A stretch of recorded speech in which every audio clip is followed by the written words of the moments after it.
Hey, Shauna, welcome to the show. Hi, thank you for having me. Yeah, I would love you came highly recommended by Olympian. I had to have you. Yeah, she's a good one. I saw her mention my name. I couldn't say no. Yeah, I put out, to a few of the guys and girls on Instagram to see who we should put on the platform here.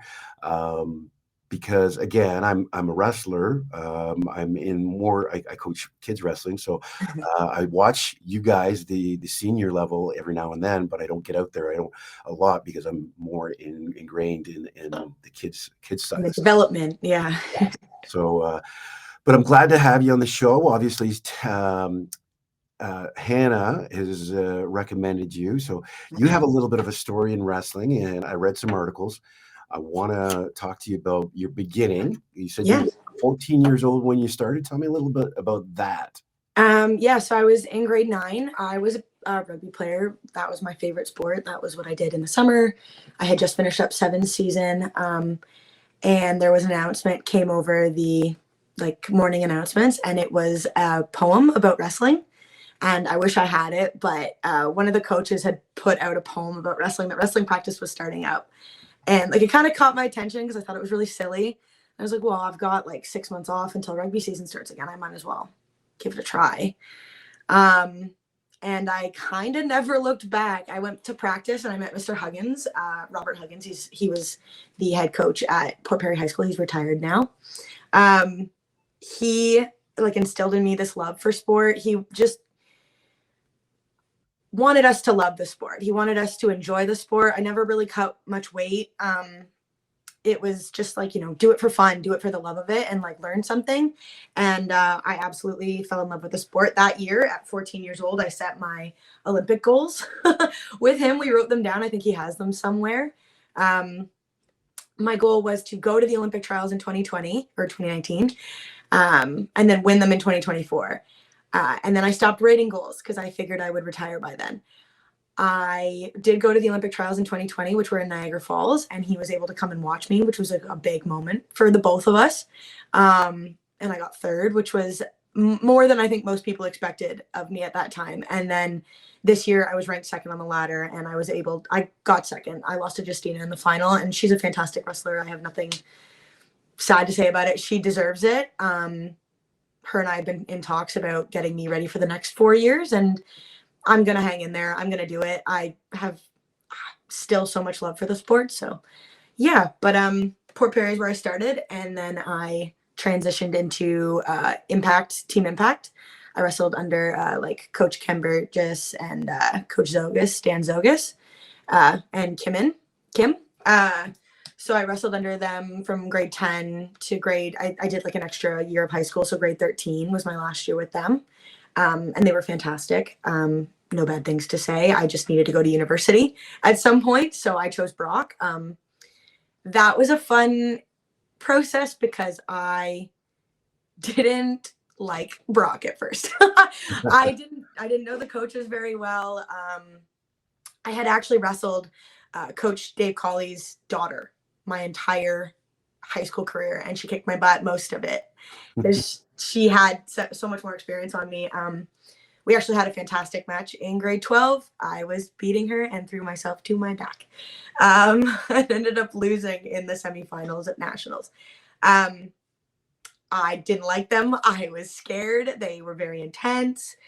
Also, other schools had said not so great things about them because, they win. So Yeah. people don't want to always hype them up. But Dave approached me at one of my tournaments, and he asked me if I would wanted to come out and train. And I was looking at McMaster and Guelph for rugby. And I said, sure, I'll give it a try. And I ended up absolutely loving the room, loving the school. It was definitely the best choice for me. Mm-hmm. I want to go back to your high school coach. Yeah. You talked about him instilling this love for the sport. Was there certain things that he would have done that made you buy into wrestling? Because wrestling traditionally isn't a female sport. I mean, I came from an era when there was no female wrestling. And in fact, it wasn't. It was kind of frowned upon. My teachers were like, no, because there were girls that wanted to, and the teachers were like, that's not happening. Girls are not wrestling boys. So I must say, actually, I also come from a family of like my mom's an electrician, my sister's an electrical apprentice.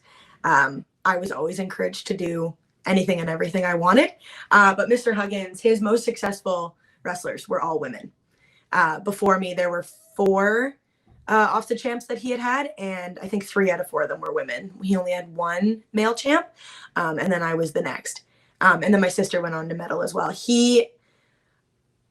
I think he just never treated me any differently than the guys on the team. We always had like quite a few girls on the team. He always encouraged us to cross over and wrestle with the guys our size if that's what we needed to do. My main training partner was a guy 2 years younger than me when I left high school in grade 13. So, or Mr. Huggins would practice with me if nobody was in. I became one of the more dedicated ones very quickly. I don't really like to do anything halfway. Mm-hmm. So when I found this love and decided he told me I had some potential, I don't know where he saw it. I was kind of lanky and awkward, and all I had was like a double that looked like a rugby tackle. Yeah, all I had was a tackle basically. And I had hard work ethic, and I like to listen to what my coaches have to offer. He was always encouraging, always saw my potential before I knew I had any. And his love of the sport was so infectious. Mm-hmm. Like, he just loved the sport. He wrestled through high school when he was younger, obviously. And he ended up having a really horrible injury in which he needed to have his like knee completely reconstructed at the age of like 17. He like recovered, fought back, and he trained a bit at McMaster, actually with Chris Woodcroft a little bit. Oh, wow. Yeah, so that's kind of a small world. His injury was too bad to recover from, and he wasn't able to. He genuinely was there for the love of the sport to instill, like, he's one of those teachers, and I know there aren't always that many anymore, that like genuinely loved his job because he wanted to help people, wanted to help kids and make them happy and like enjoy their time. I know a lot of teachers, and this is not to hate on teachers, I think they're fantastic and they're doing a great job, and it's a thankless job. He was just one that went above and beyond always. He was never show up at 8:00, do your job, leave. He was an outdoor ed teacher. He like dealt with a lot of troubled kids too, who like didn't want to be in school, and he was always encouraging, always giving them something to like come to school for. He was just infectious. Like, he is just such a phenomenal person, like truly a unique person. Like, if you meet him now, he's just like, he can become friends with anybody at the snap of a fingers. He's just really invested in people and like making them happy and enjoy life. He's truly just one of a kind. So he always encouraged me. He saw potential when I had none.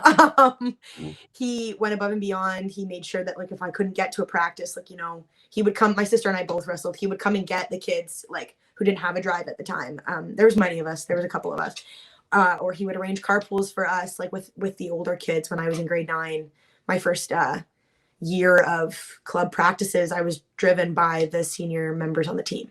And then when I started driving, I drove the younger kids who couldn't make it. So he just instilled this like community in me, this like love of wrestling, this family atmosphere, even though it was an individual sport. He just loves the sport, and it's very hard to not love it as well when you're around him so much and you are so dedicated to the sport.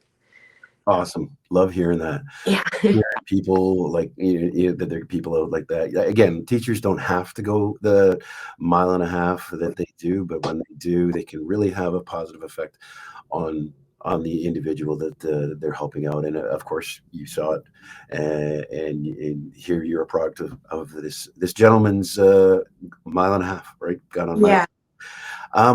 So you go to Brock, and of course you already said that, hey, you're a little intimidated. Marty called her, everybody that Yeah, he's intense. I saw him this weekend, and I was at the Brock Badgers junior tournament, and I didn't approach him because he is pretty intense. It's intense. I did say hi to Dave, just briefly, because we had the kids were on the mats, but tough. So, but going into that, Dave, and of course, Marty's got a little bit of a reputation as being a tough guy. So tell me about your first time in the room. Look at the face. I think I was grade 12 or grade 13, so I was being recruited. Mhm. I was terrified. I had just been training at another university for a recruitment camp, and they told me all these horrible things about Brock, and Oh, the girls are nasty, and it's not a team environment. Everybody's out for themselves, and Marty's horrible, and Dave, so I only saw him coaching his daughter, so he was very intense. mhm, He is definitely the more toned down of out of those two. They balance each other perfectly. mhm, Because when Marty's not there, Dave can be the hard ass. mhm. And when Marty is there, Dave usually is the more reserved. And we also have Heather Sweezy now in the mix, and Tyler Rowe, and Ignatius Pitt. Like, we just have the most fantastic group of coaches. But so all I had seen is like a very intense side of Dave with his daughter. Mhm. And I had done one training camp when I was in maybe grade 10 or 11 with Team Ontario at Brock. And Marty was trying to show a leg ride, which is like his bread and butter. That is his move. The setup to a leg ride, and then you have a bunch of moves off of it.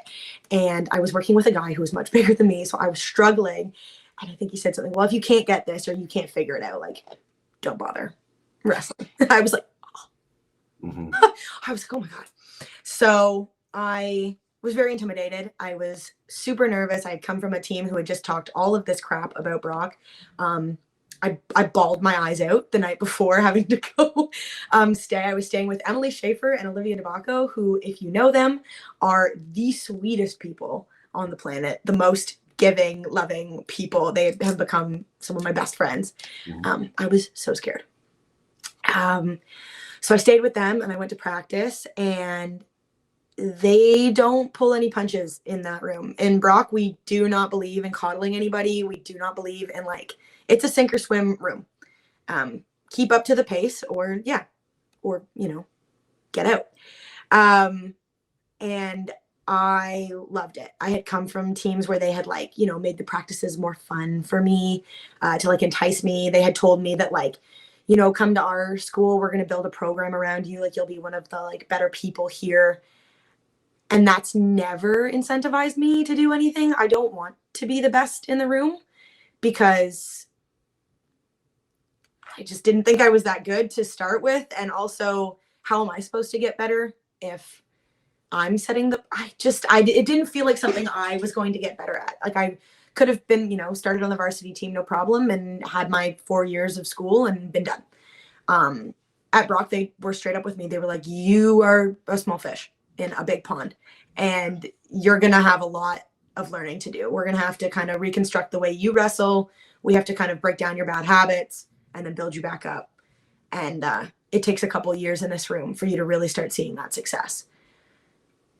And that was what was enticing to me. It was just a room of, like, really committed, hardworking athletes. I came into a room, remind you, like Michelle Fazzari, Jessie McDonald, Olivia DeBacco, Indira Moores, Jess Briette, like Hannah Taylor was in my recruitment year. Like, I came into a massive room. And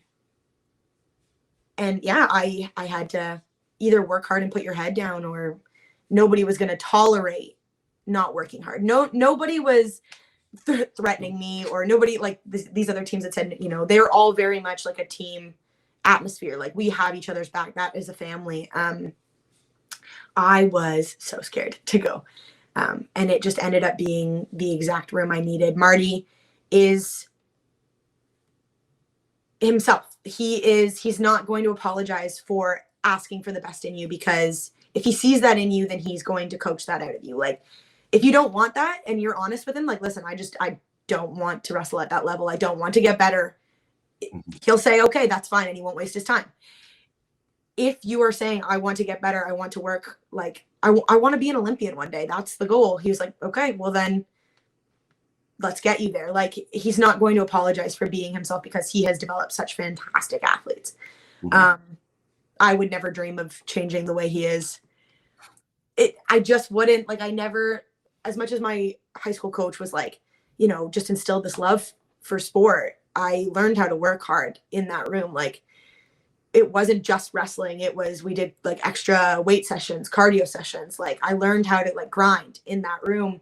And that was what I was expecting. I didn't want somebody to go easy on me and tell me good things all the time about myself. I need to hear the criticism to get better.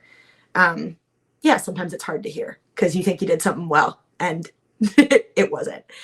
But Marty is going to be honest with you. And that is something that I needed. And then Dave has been the most fantastic support throughout he coached me through most of my international. Mexico Pan Ams was the first time Marty and I got to do an international trip together. And it was really great.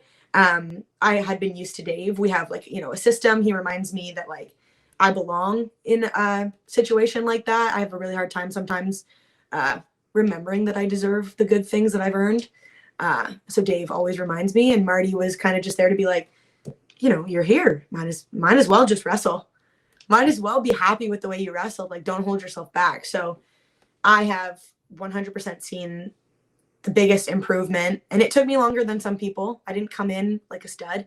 I love Hannah to death. She came in. She was the top recruit of my year. She is, you know, rookie of the year, and she got athlete of the year. And I was always working to, you know, try and be like Hannah, even though we were the same age and the same year.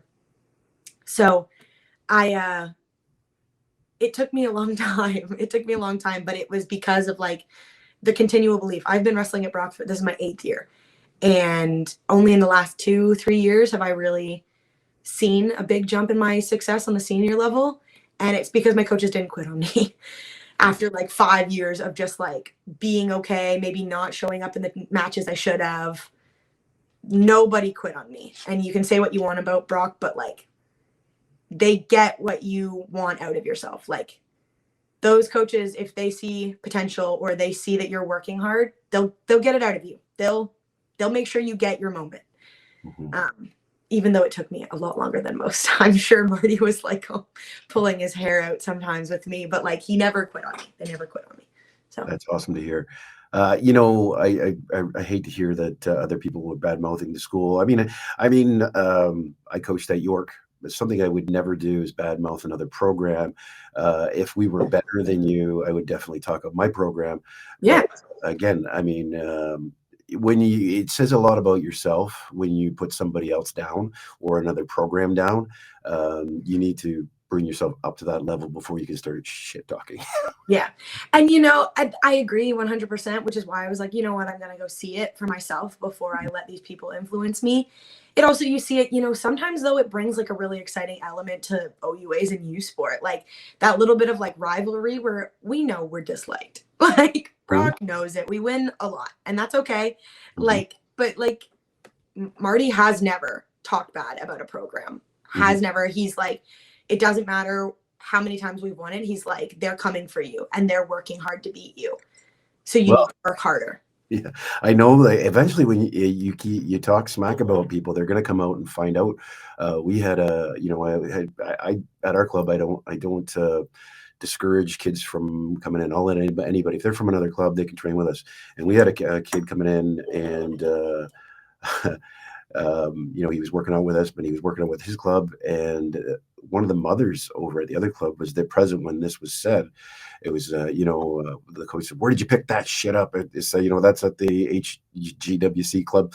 And the mother actually, very, dominant personality, looked at him and said, "Listen, he learned it last week from your club. You need to shut your mouth." And it got back to me. I'm like, oh, well, big deal. Yeah. He wants to talk smack. I mean, we're here and I'm always available, but it's better to say it to somebody's face because unfortunately, that kind of crap comes around. You get to hear about it. It definitely does. And Brock hears it. We hear all of it because nobody's actually quiet about it. They'll say it to other people around us, but they never say it to us. So OUAs this year, U Sport, you see it. If we have a Brock person in the final wrestling anybody else, everybody else will cheer for that person.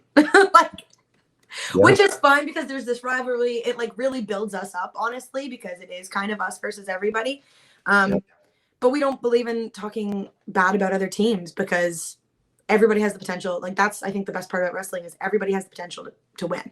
Mhm. You have to walk out there, shake their hand, and give them their opportunity. That's one of my favorite parts about wrestling is that I have won matches I shouldn't have in people's eyes, and I have also lost matches I shouldn't have because you have to give that person their shot. So, you know, they can't say we aren't giving them a fighting chance because we're literally standing out there on the mat. So that's another big thing I picked up from Brock. Like we really support each other. Obviously, like we do look at it like Brock versus everybody when we're in that kind of mindset, but like we're very supportive of each other. We all make friends when we go on our international trips, you know, with the other, like I said, I'm friends with Aaliyah, I'm friends with Laurence, and like they're from opposing teams who don't always have the same mindset we do or frame of mind in that, like, you know, they're just different. We have different styles of wrestling. But we all have made friends and stuff.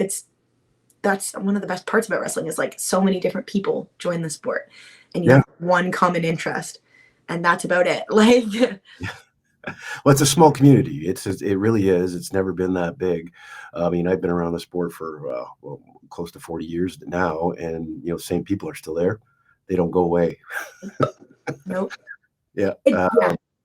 There's some that they just get older and you know start doing podcasts and stuff like that. One of Start the trying to things, get the word out. yeah. One of the things I wanted to ask you about, of course, you know, doing this podcast, I do the research a little bit on backgrounds and stuff like that. But your passion for wrestling was almost snuffed out. I wanted to talk a little bit about that. How did you get to that point, and how did you get out of that? COVID really did some damage. Obviously, I think it did damage to the entire sport. COVID did some damage. I was like really like kind of hitting my stride. It was right after the Olympic trials in 2019 and I had like done really well at that. Coaches have been talking with me like Marty. There's a couple pictures I can send you. It's just of like us hugging after my one final match where I got bronze. And, you know, for some people that doesn't matter. I didn't win the trials. But for me, my coaches were like, that's a step for you. That was a big moment for you. This was like proof you can wrestle at this level. So we were really proud of that performance. And then I went on to wrestle and win OUAs and U Sport within a couple months of each other. And then I went to Pan Ams and got a bronze medal at 72 kilos. And then we were getting ready for nationals and I was exhausted. I'm not going to lie. Like it was like a big year of just like big tournament, big tournament, big tournament. And COVID hit and I was kind of like, oh, you know what? Maybe not wrestling nationals won't be the worst thing in the world. I was like, maybe I can go home and kind of like enjoy that. I went home to find out my parents were splitting and we were all stuck in the same house. So that was uncomfortable. I love my parents. You know, they've done so much to work to be like friends now and they are doing so many fantastic things. Both of them were at nationals this past couple weeks ago. They all drove up together with my sister. Like I have the most supportive family, but we were in a rough time with COVID. You know, you can't go see anybody else. You're stuck at home and then, you know, not a happy situation. So, and I'm somebody who really thrives on routine. So having my routine of like wrestling thrown off was really hard for me. And we kind of were able to go back a bit at one point. It was like training on and off, right? We were training like, you know, you could only train in groups and then you had to train with masks on, or, you know, you could only train, you can't train at the university because they can't sanction that. You can train at an MMA gym. And like, we were trying to do that a bit. And I was like angry. I just was like angry with my routine being thrown off. And it kind of flowed over into wrestling. I felt like everybody was out to kind of get me. I mentioned Liv a couple times, Olivia DeBacco. Her and I are training partners and her and I are not friendly to each other when we wrestle. We are very aggressive wrestlers. Are just two styles butt heads. And she's one of my closest friends. I love her to death. But when we wrestle, it's like, you know, no holding back. I felt like she was out to get me, which is not the truth. She was wrestling well and I just was like not in the right frame of mind. I felt like the coaches weren't on my side, even though they have never quit on me. And I will say that again and again. I was just like in a place where like I couldn't find my love of the sport anymore. We weren't getting to like do tournaments, which is like one of the most fun part We weren't getting to like train as regularly as normal. I wasn't like, prepping for anything, or when I was, it felt like there was so much pressure. And then I tested positive for COVID and I had to pull back. And I just felt like getting out of the room for a bit, I felt like my mental health like improve a little. And so I messaged Dave and I was like, I'm not quitting. I'm not retiring, I don't think, but I need to take a break and like see whether this is still something I want to do. Super supportive. He offered, he's like, if you need anything, give us a call. We're always here for you, but like, you make your decision. So I was also like at the end of my university career. COVID ruined my last varsity season. I was graduating. I was like looking into my master's program. I didn't know if I would have the time. I didn't know if I had the drive. My body, I've been through like quite a few injuries, which I'm sure I can bring up later. I'm constantly battling through injuries. I like old injuries were flaring up, causing like I had a chest injury from when I was in grade 12, and it was like flaring up and causing like a breathing problem, which was triggering an anxiety attack, which like I never knew if it was my anxiety causing the pain or an injury. I was just really unhappy in the room and in life. I was like, you know what? I just need to like take a break. I'm going to go do some like regular stuff. I started working for one of my best friends at a garden center. He owns a garden center and a landscape company. And I was like, I need a job. I need to get out of the house and I need to not wrestle. And he was like, okay, I can offer you a full-time job. I was like, he's like, you're going to be a regular person. I was like, okay. So I moved back that way. My parents had moved at this point. I didn't live in that town anymore. I like moved in with one of my best friends. I started working there full time. I joined a like beer league baseball team. And baseball is the only team I did not make as a kid. Like I am not good at baseball. I was able to go, see friends more that I like had neglected being at school and wrestling. You have to make sacrifices. And my friends and my personal life was usually what took the hit. I was able to see my friends all the time. I was making money because you can't work a full-time job when you wrestle and are in school. I just, kind of lived a normal-ish life and it was great, except it was missing something. Like, except that it wasn't for me just yet. It was like great, but I haven't done what I wanted to do yet. So COVID kind of led up that year. I think it was 2021, 2-ish, September of that year. It kind of led up and we were able to go back to school, like train at the university and stuff. And I was like invited to train with the guys team because we had like we lost a lot of athletes, like a lot of people retired. All of the girls I had grown up with in that sport retired, or a good chunk of them stopped wrestling, or they went back down to like Skylar Grote went down to the state, went home to the States. Hannah was training in PEI. Indira had retired. Jess was retiring. Michelle had gotten her diagnosis, so she was done, which was again another blow to like, why do I want to be in this sport if like the people I love aren't even here? A bunch of people had retired, and we had a very young group coming in, and they weren't like quite at the level that I needed yet. So I was training with the men's team and some of the other senior women, starting to kind of find my love for it again. And it was just like out of nowhere, they were like, first tournament back, it's a karting tournament. We need to see if you guys can still be karted. And I was like, oh my God, like I'm not ready.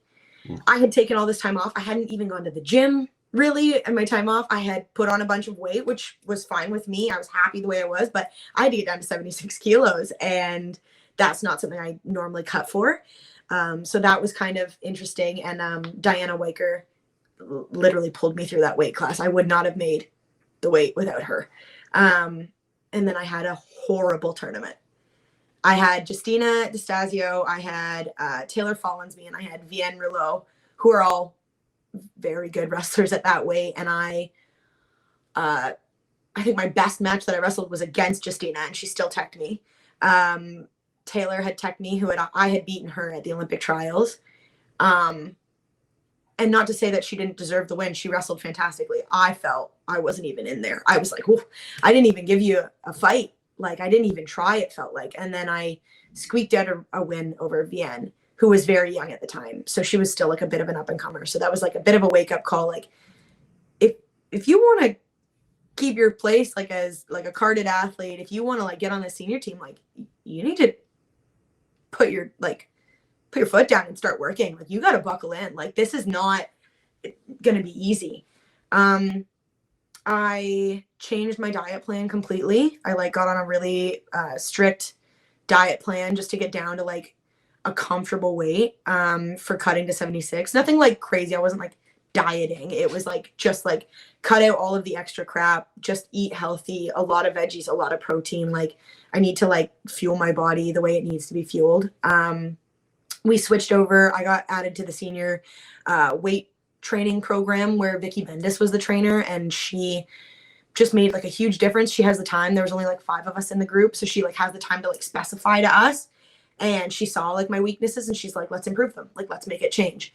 A big thing for me, I was not very upper body strong. I couldn't do a pull-up, couldn't do a chin-up, and you know, my old programs were like, well, use a band or somebody will help you or this, right? So I never got better at it. And Vicky, who is maybe 5'1" and like 100 pounds, was like, well, if you can't do it, I'll lift you.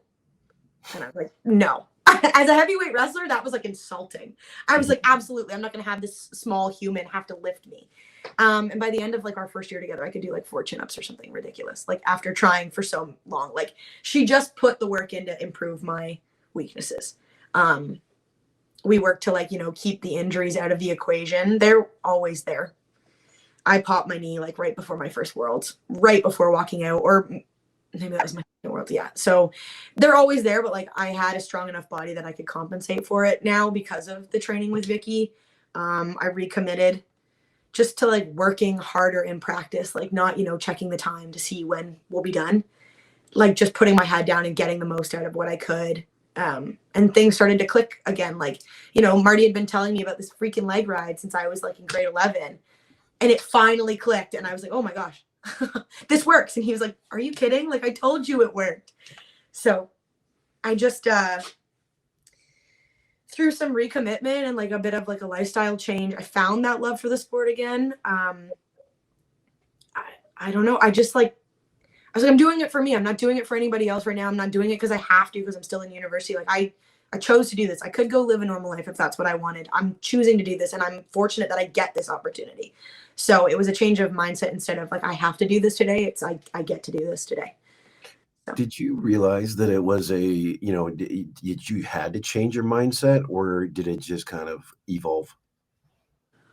I think I didn't realize when I first went back. I just knew that I missed something, and I was going to just give it another try. And then that tournament happened, and it was a huge wake up call. I just didn't feel like I wrestled the way I like to wrestle. Even if I lose a match, if I wrestled well and the way I want to, that's fine. I'm not going to beat myself up about that. But I won a match that I didn't feel I wrestled well, and I was losing matches because I wasn't wrestling the way I like to wrestle. It was a big wake up call. Also, like, having to get down to weight, and like, it took away from my performance for sure. I was like, okay, I got to bring this down. I got to get fit again. Like, I had taken so much time off. So I think that tournament woke me up and was like, all right, a mindset change needs to happen. Like, a lifestyle change needs to occur, or you're not going to last. You're not going to like it anymore because you're getting your butt kicked out here. Like, so I didn't think about a lifestyle change when I went in. I didn't think about a mindset change. I just was like, I miss it. I'm going to try again. I'm just going to do it for fun. And then that tournament woke me up, and I was like, oh, I don't want to do this for fun. I want it like just for fun. Obviously I do it because I love it, but it was like, no, I want to do it well.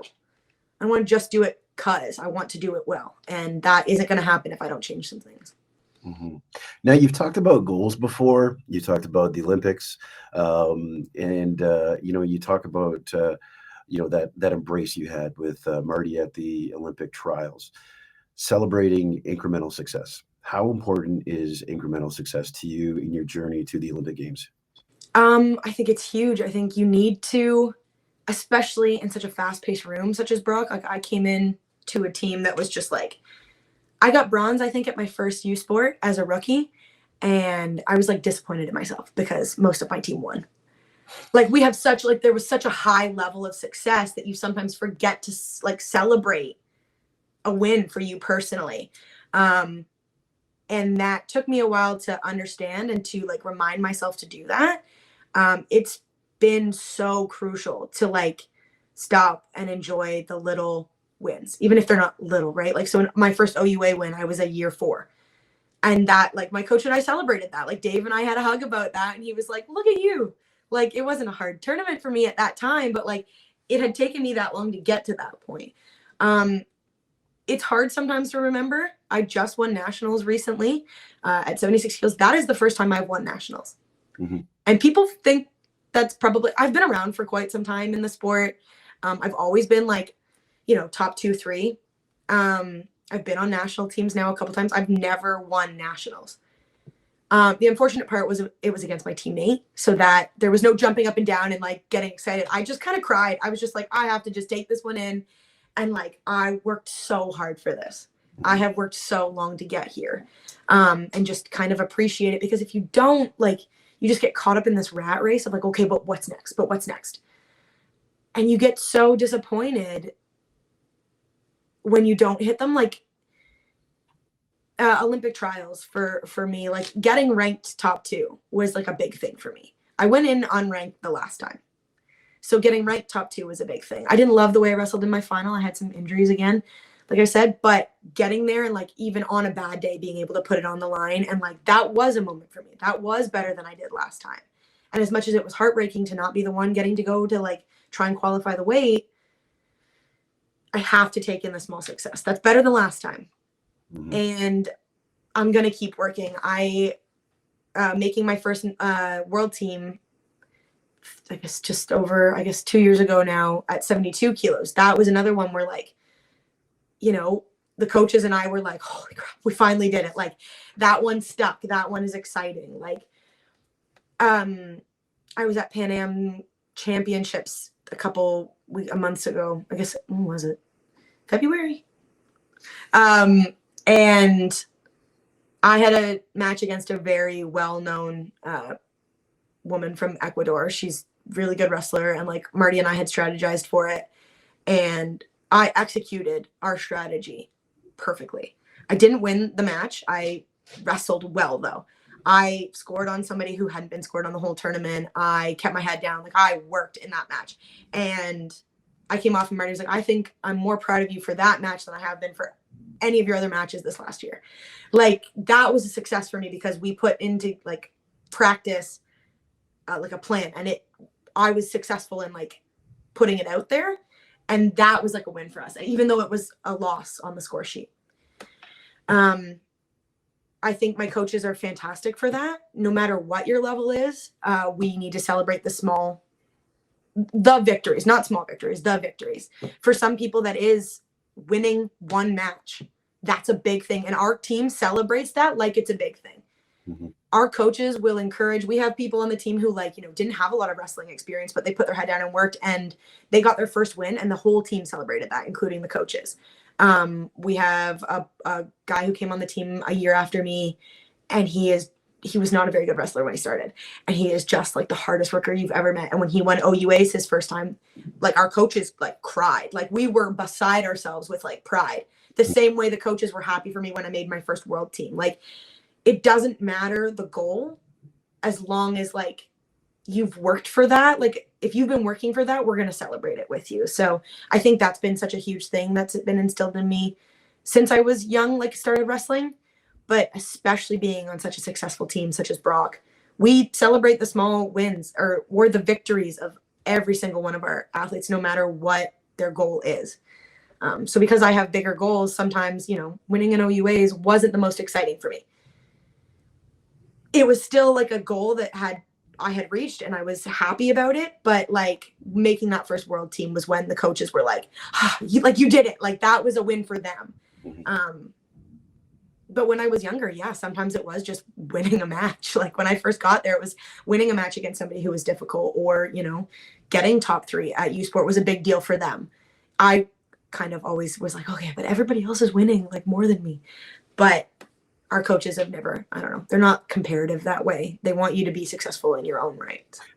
I like that philosophy. In fact, you know, it's, you know, we put a lot of pressure on our athletes. We want to see gold medals. Even parents, you know, I've noticed that, you know, if their kids don't get the medals, if they don't get and it's heartbreaking as a coach to see.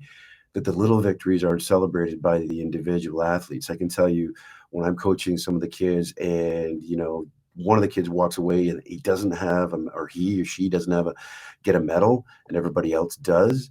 It's heartbreaking, but you find what was good in that athlete, what he did, what she did, and you emphasize that. And those are the little celebrations that we should be looking at as well. The outcome was uncontrollable. You could have, like you said, you could have a broken hand, but you still get to perform. But you don't know if you're going to win or lose, right? You can't control those things. What you can control is the input, what you put in. And I think those are one of the things and I wish parents and more coaches would emphasize the journey, but the effort and the attitude that goes along in the rooms, or whatever sport. I got that effort and attitude from actually the University of Michigan's coach. I always pump his name if you ever get a chance. Jim Richardson. I've done 2 podcasts with him. I absolutely adore the man. In fact, I'm going to go down to Michigan on the 20th, and we're going to do another one.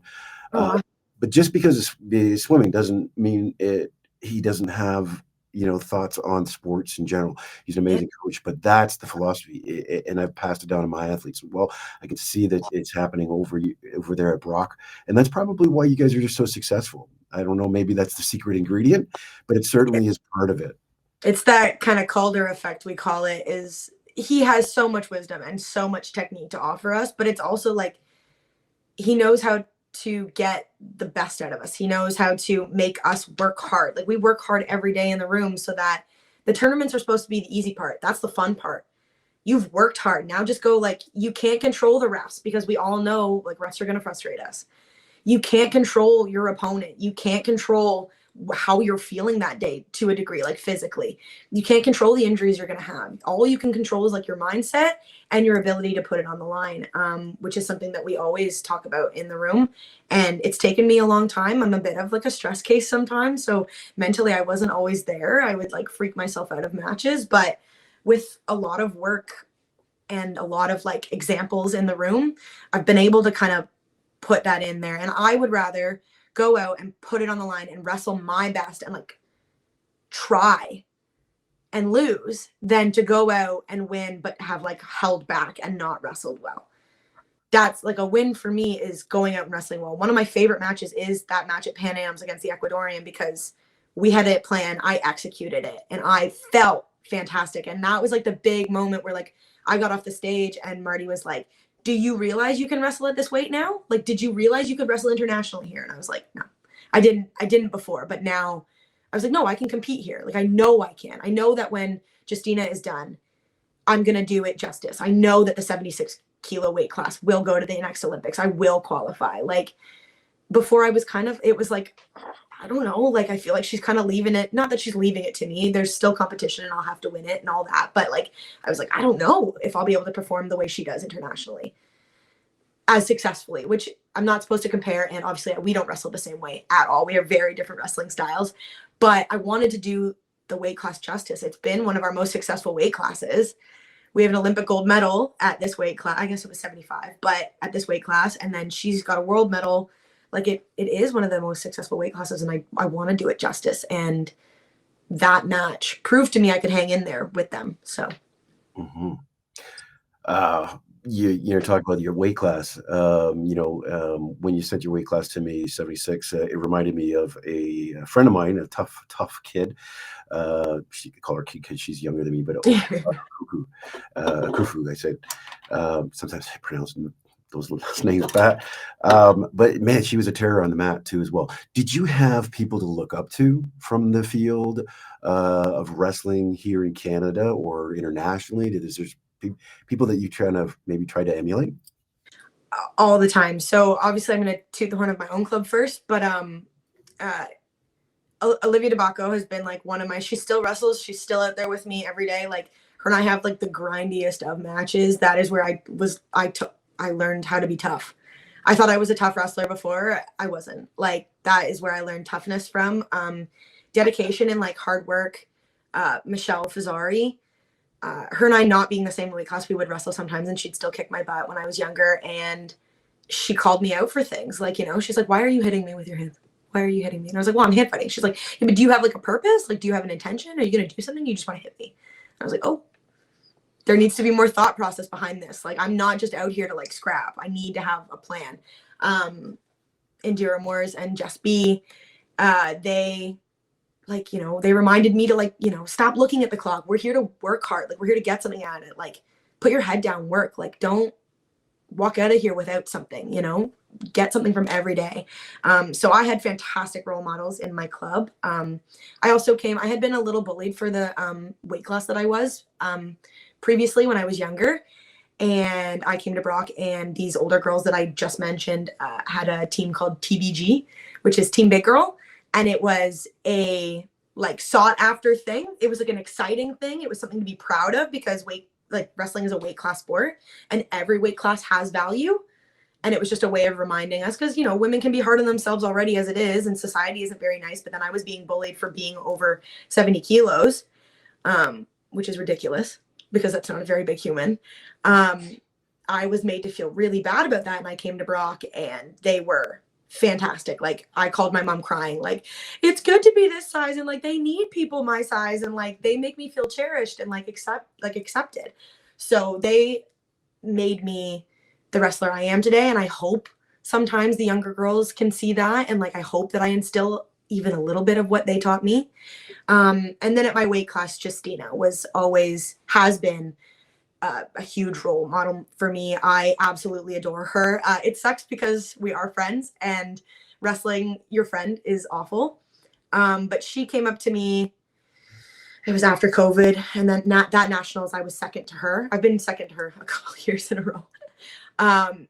And she invited me out to be a training partner before we went to World. And she's like, listen, I know we're competitors, but you and I are going to be friends on and off the mat. And I want to support you in your goals. And I hope that you'll support me in mine.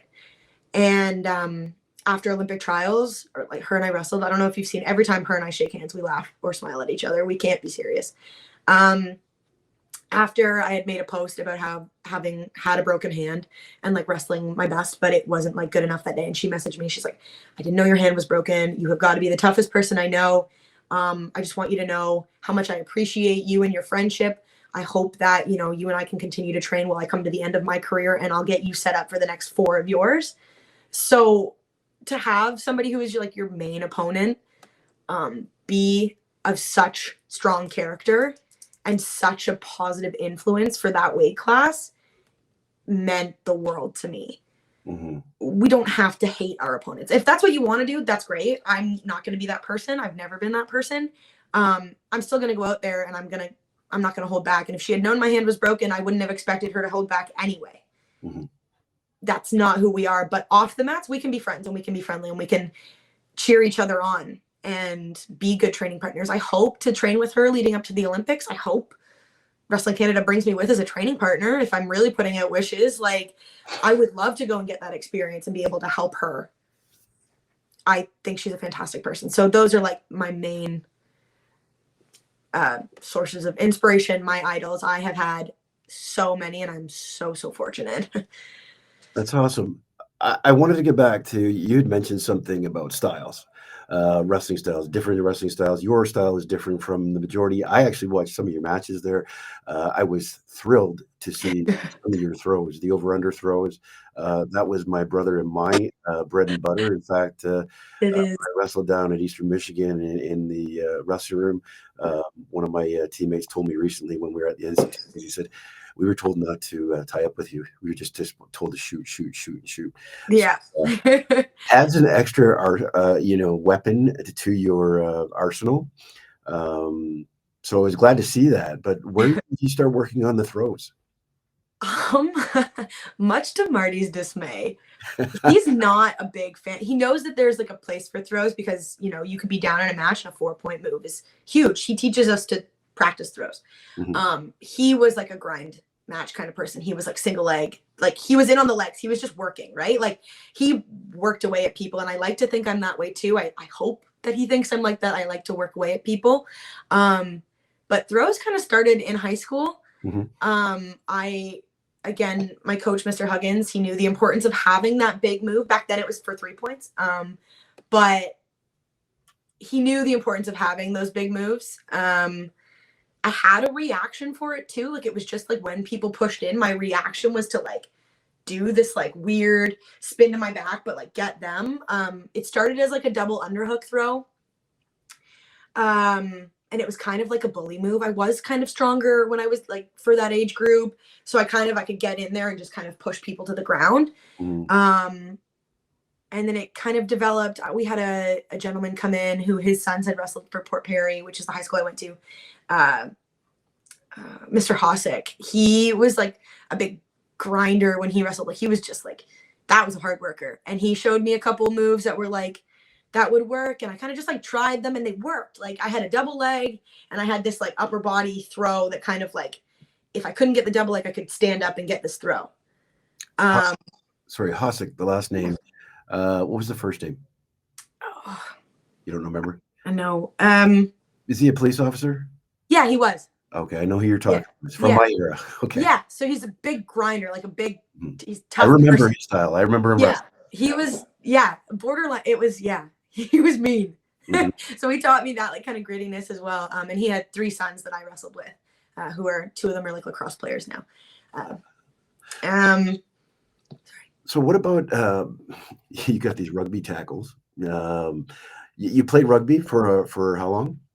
I think from grade 8 up until grade 13, I stopped. I played for Team Ontario and stuff. That was my first love, like sports wise. That was really like, I was sure that was where I was gonna be forever. I unfortunately tore my ACL in grade 11 in a rugby game, and I never recovered quite fully. Like, I don't have the dexterity I would need to. I kept playing afterwards. I recovered. I had a torn ACL. Part of my femur had broke and my meniscus was like shredded. They fixed it up and I was able to wrestle the next year and play rugby. I just like wasn't as able to run as hard or as fast. And like, it's a little more questionable. Not that I don't think wrestling puts us in really horrible positions with our knees, but I can control that a little easier than I can in rugby. Now, rugby was it's a vicious sport. That mentality, did it transfer over to wrestling for you? Absolutely. I think at first I brought rugby to my wrestling, but then I brought my wrestling back into rugby, and that made me a much better player. I was a really good tackler. Like, I may not have been the fastest on the field and I may not have had the best hands, but like my coaches knew if I needed to tackle somebody, like I could commit to a tackle. I knew how to get somebody down. And that was definitely thanks to my wrestling, I think. So definitely brought that like grit and determination. Like, I've always been like a contact sport kind of person. We didn't know when I was younger, so I'm really glad that we found what I was doing. I was like a volleyball player and I played basketball, but in basketball I was like a bruiser. Like, I was always getting fouled out and I was like in grade 7. Like, my coaches were like, what is going on? So when we found rugby, it was like good for me to like be able to put that to use. Like, I liked what I was doing out there. It was fun. But yeah, I actually found my wrestling made me a much better rugby player. Nice. And one of the questions that I do ask a lot, you got younger athletes that are watching these podcasts, and they're looking for answers, they're looking for motivation. What would you tell the young wrestler growing up, getting into the sport, maybe kind of, hey, ready to quit too, just in your spot where you were? What would you tell them? So my first thing I guess I would say was just that, like, if you have a love for the sport, it will always be worth it. Even if you're not always hitting the goals you want right away. I am the latest of bloomers in this sport. I didn't make a national team until I was 23, I think. I didn't make a senior team until I was 25. I'm 27 now, and I just won my first nationals. Hard work will beat talent when talent doesn't work hard, right? That old saying, keep working, put your head down. If you love it and it's something you really want, work for it. It will always be worth it, no matter what. I could retire now and be happy with my career. I'm not going to yet, and I want more out of myself, but nobody will ever be able to take from me the hard work. Nobody will ever be able to say it was easy for her. I have overcome so many injuries and so many just bad matches. It was just that I didn't always perform. Like, I have had to put so much work, so much mental time into bettering myself if it's something you love, it will never be a waste of time. And success does not come when you want it. It comes when you need it. It comes when you are ready for it. It comes when you have earned it. Love that. Shauna, I want to thank you for being a guest on the Conceive, Believe, and Achieve podcast. It's been wonderful speaking with you. I'm sure there will be guests listeners that will mark this one down as one of the good ones. So thank you again for coming for answering my I guess they call DMs. Messages. Yeah, messages. I'm too old for this technology now. That's what they were. They're messages. You're typing them. Yeah, just message. Thank you so much for having me. I really appreciate it.